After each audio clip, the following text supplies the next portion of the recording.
No, no, no, no, no, no. That's not how reconciliation works.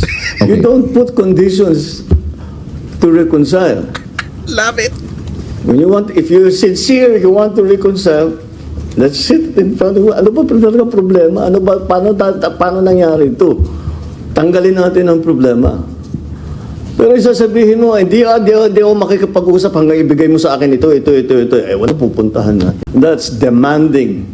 Those are setting conditions. Ano yung sasagutin ng kabila? Etong gagawin mo, sasagutin mo, hindi, gagawin ko yan kung gawin mo naman ito. Palitan ng Wala kondisyon na na yan. pupuntahan yun. Tapos na ang usapan. Negosasyon na yan. Kailangan sinasabi ko nga, bukas ka eh.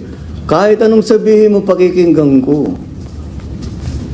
Kung talagang tapat ako na nais ko mag-reconcile, edi sa isipin ko lang, lahat ng hiningi mo, lahat ng hinanakit mo, kung kaya ko ayusin, di ayusin ko para tapos na to.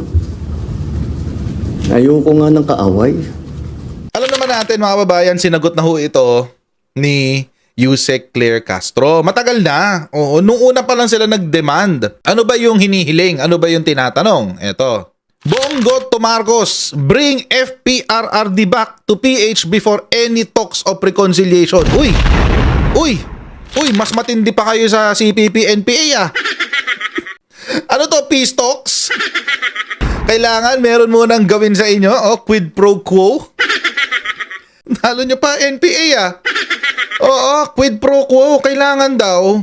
Bago daw magkaroon ng reconciliation, iuwi daw muna si Digonggong Duterte.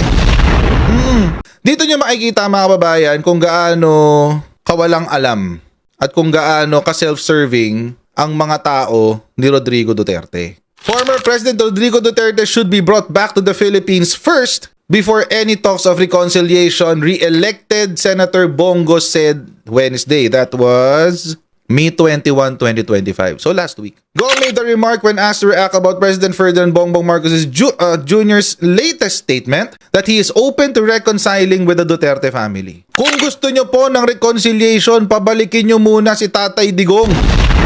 Kasi siya naman po ang dapat kausapin. Diktador si Bongo, sabi ni Juliet Junas. Oo. Hindi pa man, no? Oo, hindi pa man. Diktador na. Kailangan pabalikin. Hindi ba pwedeng tawagan na lang sa dahig? Kailangan pauwiin? Di ba pwedeng tawagan na lang? Di ba pwedeng Zoom? Mag-uusap lang naman pala eh. Ba't kailangan pa pauwiin? Zoom na lang. Siguro naman papayagan ng kulungan sa dahig na ang pangulo natin kakausapin yung dating pangulo. Di ba? Yung mga preso nga merong one call eh. Kung kakausapin lang naman pala Senator Bongo, pwede na sigurong tawagan na lang. Ba't kailangan pang pauwiin? Kakausapin lang pala eh. Siya yung Elder Duterte, siya po yung nagserbisyo sa ating mga kababayan noong nakaraang 6 na taon. Hindi lang naman siya. Marami naman nagsilbi sa bansa nung 6 na taon. Ang problema kasi kay Duterte, mga kababayan, ginawa niyang panakibutas yung pagsisilbi sa bayan. Pero ang totoo, pinalawak lang niya ang negosyo ng mga kaibigan niya. Alam niyo ba yung negosyo? Droga, pogo. Land grab. Laboratorio. Diba? Wake and bake. Camellia daw. Talaga ba? Camellia yan eh. Yun ang ginawa ni Rodrigo Duterte nung nakaraang 6 na taon. Pinayaman niya yung mga kaibigan niya. Oo, yung bilyonaryo dyan sa Davao City na nagngangalang Dennis Uy, bigla-biglang naging oligarch. Ang dami-daming pinagbibili. Ngayon, pinagbibenta na. Sabi, I cannot speak in behalf sa pamilya, but kung meron man po, may personal position is importante rito yung sinseridad. Dapat sincere ka sa pag-uusap. At ang unang hakbang dyan ay pauwiin si Tatay Digong, quote-unquote. Kung kaya nyong ipadala sa loob ng 14 na oras si Tatay Digong, alam kong kaya nyo rin pong ibalik dito sa lalong mabilis na panahon. Yan. Ito ho yung demand ni Senator-elect Bongo. Ngayon mga kababayan, sumagot na ang Pangulo. Hindi na to si Yusek Claire Castro. Hindi na to kahit sino pang politician dyan. Hindi na to vlogger. Hindi na to kung sino-sino pa. The President himself spoke. about this. Anong sinabi ni PBBM? Marcos rejects Duterte conditions for reconciliation. Back! Rejected! Sa larangan ng basketball, yung tawag dito sa usapang basketball dyan sa may kanto, sa usapang basketball kanto, ang tawag dyan, palpal. So palpal in your face. Back to you. Butata. Where you said that you're open to reconciling with the Dutertes. And after you said that, certain conditions were floated. For example, Senator Bongo said... No. That's not how reconciliation works. You Okay. don't put conditions to reconcile. Love it. When you want, if you're sincere, you want to reconcile, let's sit in front of, ano ba talaga problema? Ano ba, paano nangyari ito? Tanggalin natin ang problema.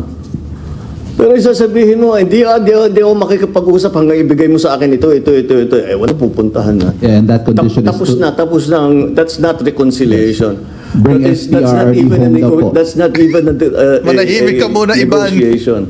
That's demanding. Those are setting conditions. Right. But, you know, so, ano yung sasagutin ng kabila? Etong gagawin mo, sasagutin mo, hindi, gagawin ko yan kung gawin mo naman ito. Pare palitan ng Wala kondisyon na na yan. pupuntahan yun. Tapos na ang usapan. Negosasyon na yan. So, how far are you willing to go, Mr. President, to pursue this reconciliation? Put it this way, I don't know what will come up. What's needed? Kaya ko bang gawin? Hindi ko kayang gawin. Hindi naman ganun. You cannot prejudge at the I'm going to talk to them only this much. Hindi. Kailangan sinasabi ko nga bukas ka eh. Kahit anong sabihin mo, pakikinggan ko. Kung talagang tapat ako na nais ko mag-reconcile, edi isipin ko lang, lahat ng hiningi mo, lahat ng hinanakit mo, kung kaya ko ayusin, di ayusin ko para tapos na to. Ayoko nga ng kaaway. Tapos ang boxing. Nakakatawa si Ivan Mayrina, gusto pa niyang isingit yung yung feeling ko gusto niyang isingit yung condition of the return of the Dutertes. Oo, parang ganun eh. Pero hindi na siya pinasingit ni Presidente. Good job ka dyan, Mr. President.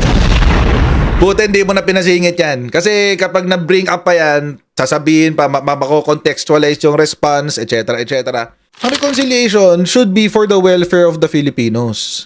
Hindi dahil gusto mo lang lumamang sa iyong political agenda.